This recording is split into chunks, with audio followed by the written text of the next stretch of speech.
നാട്ടുകൾ വിഷന്റെ news at 7 വാർത്തകളിലേക്ക് ഏവർക്കും സ്വാഗതം. പ്രാദേശിക വാർത്തകൾ ചുരുക്കത്തിൽ. കൂടുതൽ വാർത്തകൾക്കായി നാട്ടുകൾ വിഷൻ ചാനൽ സബ്സ്ക്രൈബ് ചെയ്യൂ. വായനാ മാസാചരണത്തിന് തുടക്കമായി. എടത്തനാട്ടുകര മുണ്ടക്കുന്ന് LP സ്കൂളിൽ വായനാ മാസാചരണത്തിന് തുടക്കം കുറിച്ചു. പ്രത്യേക അസംബ്ലി ചേർന്ന് വായനാദിന പ്രതിജ്ഞ ചൊല്ലി. സ്കൂൾ ലീഡർ അനുപമ പ്രതിജ്ഞ ചൊല്ലിക്കൊടുത്തു. Head master P. യൂസഫ് വായനാദിന പ്രഭാഷണം നടത്തി. 3-4 ക്ലാസുകളിൽ വായനാ ക്വിസ് മത്സരം സംഘടിപ്പിച്ചു. അലിഫ് ക്ലബിൻ്റെ ഭാഗമായി അറബിക് ക്വിസ് മത്സരവും നടന്നു. വിജയികൾക്ക് സമ്മാനങ്ങൾ വിതരണം ചെയ്തു. കുട്ടികളിൽ വായനാശീലം വളർത്തുന്നു എന്ന ലക്ഷ്യത്തോട് 3-4 ക്ലാസുകളിൽ ക്ലാസ് ലൈബ്രറികൾക്ക് തുടക്കം കുറിച്ചു. പ്രധാനാധ്യാപകൻ ലൈബ്രറികൾ ഉദ്ഘാടനം ചെയ്തു.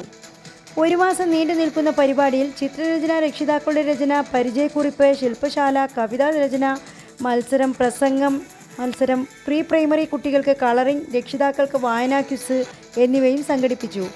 അംന ഫാത്തിമ, മുഹമ്മദ് റിഷീൻ, ലിഷാന, ഹനിൻ, ജിതേഷ്, ഭാഗ്യലക്ഷ്മി, K. ബിന്ദു, A. സുജിത് എന്നിവർ സംസാരിച്ചു.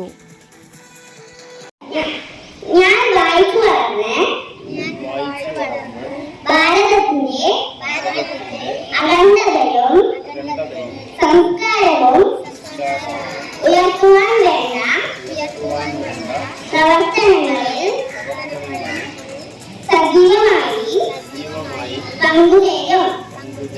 തീവ്രവാദത്തിനും മതമൗലികവാദത്തിനുമെതിരെ പ്രതികരിക്കുകയും മദ്യം, മയക്കുമരുന്ന്, സ്ത്രീകൾക്കെതിരായ അതിക്രമങ്ങൾ തുടങ്ങിയവയ്ക്കെതിരെ ചിന്തിക്കുകയും പ്രവർത്തിക്കുകയും ചെയ്യും.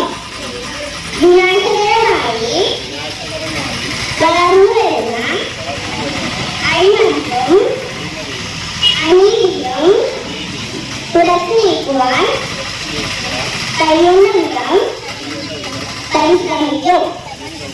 ഭാരതത്തിലെ നിയമവ്യവസ്ഥകൾ ശരിയാവണ്ണം പാലിക്കുകയും ശാന്തിയും സമാധാനവും സുരക്ഷിതത്വമുള്ള അന്തരീക്ഷം നിലനിർത്താൻ പൂർണ്ണമായി പ്രയത്നിക്കുകയും ചെയ്യും.